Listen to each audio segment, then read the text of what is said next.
آتے جاتے استغفر اللہ ربی استغفر اللہ الذی لا الہ الا ہو الحی القیوم واتوب الیہ استغفر اللہ ربی من کل ذنب واتوب الیہ.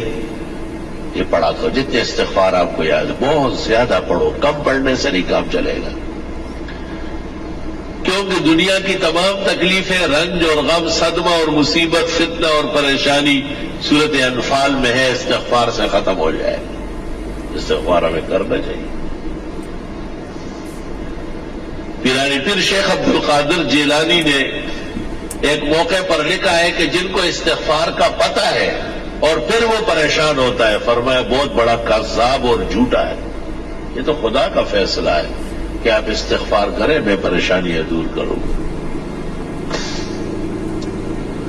اب یہ کہ ہمیں محبت چاہیے, آرام چاہیے, عزت چاہیے, حلال دولت چاہیے, وقار چاہیے, حفاظت چاہیے, خدا تیری نصرت چاہیے, بندوں کے ہر شر فساد سے بچت چاہیے.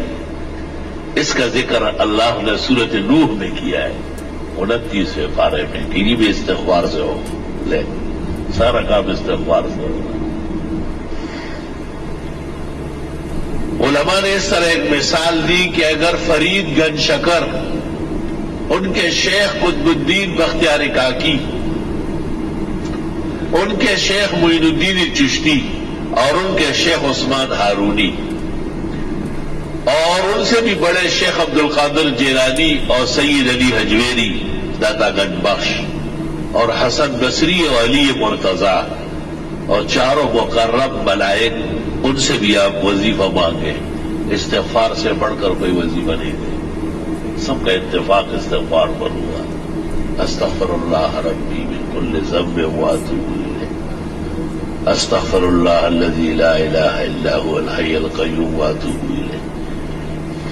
جب ایک آدمی استغفار کر رہا ہے اور وہ فائدہ محسوس نہیں کرتا تو قرآن تو سچا ہے, ہمارا ایمان ہے, اس میں کوئی کمی ہے. وہ عورت نے وہ چاند دیکھا ہے, چاند کی طرف تو انگلی کے ساتھ کوئی چیز لگی تھی نامناسب, کہنے لگی چاند تو بہت اچھے لیکن بدبو آ رہی. تو بدبو تو آپ میں ہے, چاند میں تھوڑا ہی ہے.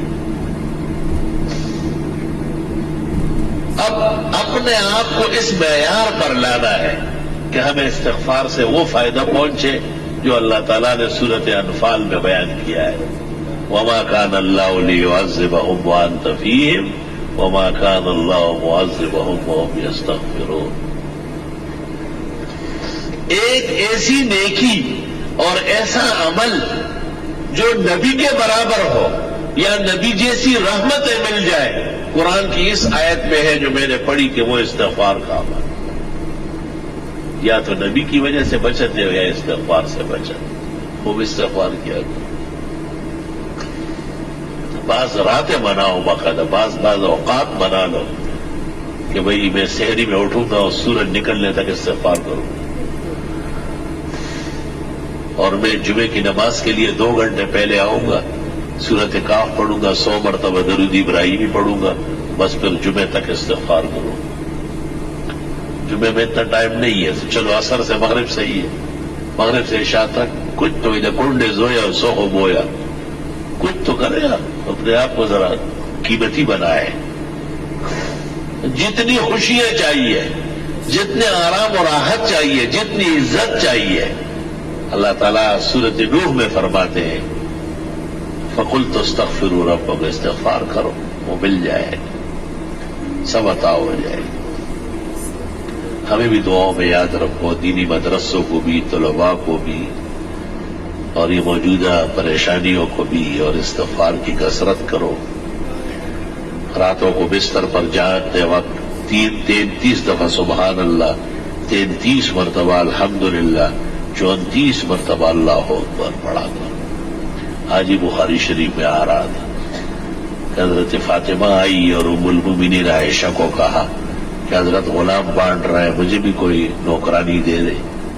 جب حضرت آئے بتایا, انہوں نے کچھ کہے بغیر ان کے گھر گئے اور ان کو کہا بس رات کو یہ پڑھا کرو 33 مرتبہ سبحان اللہ, 33 مرتبہ الحمدللہ, 34 مرتبہ اللہ اکبر. یہ دنیا بھر کے غلام کنیز آرام و راحت سے بہتر ہے۔ تسبیحات دائیں ہاتھ سے پڑھا کرو، بائیں ہاتھ سے اسلام میں کوئی تسبیح نہیں ہے۔ جو مسئلہ نہیں جانتے ان کو بتانا ضروری ہے، جو جاننے کے بعد بھی نہ مانے اللہ ان کو ہدایت کی توفیق دے۔ آپ کا کام اور ہمارا کام خیر آگے بڑھانا ہے، خیر منوانا ہماری ذمہ داری نہیں ہے۔ اللہ نے نبی کو کہا ہے انما علیک البلاغ وعلینا الحساب، آپ پہنچائیں، حساب میں خود کرو۔ تسبیحات جس طرح نمازوں کے بعد ہے اس سے زیادہ ضروری رات کو سوتے وقت ہے۔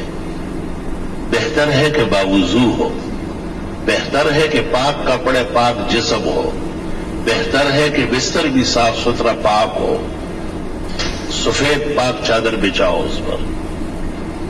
بستر پر آنے کے بعد اگر کوئی حرج نہیں ہے، گرانی نہیں ہے تو سورۃ الف لام میم سجدہ ایک بار اور سورۃ ملک ایک بار ہر رات کو پڑھنا سنت طریقہ ہے۔ قیامت کے دن شفاعت آسانی سے نصیب ہو جائے گی، قیامت کے دن کی تپش نہیں دیکھے گا، محسوس بھی نہیں کرے گا۔ لوگوں سے پوچھے گا کہ وہ قیامت کہاں ہے، وہ تکلیف کدھر ہے؟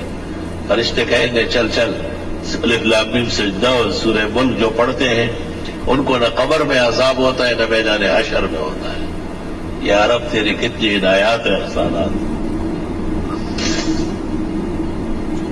اورنگزیب عالمگیر نے جو قرآن شریف لکھا ہے تو الف لام میم سجدہ اس پر بھی لکھ دیا 21 پارے میں کہ رات کو سوتے وقت الف لام میم سجدہ اور ملک پڑھا کرو۔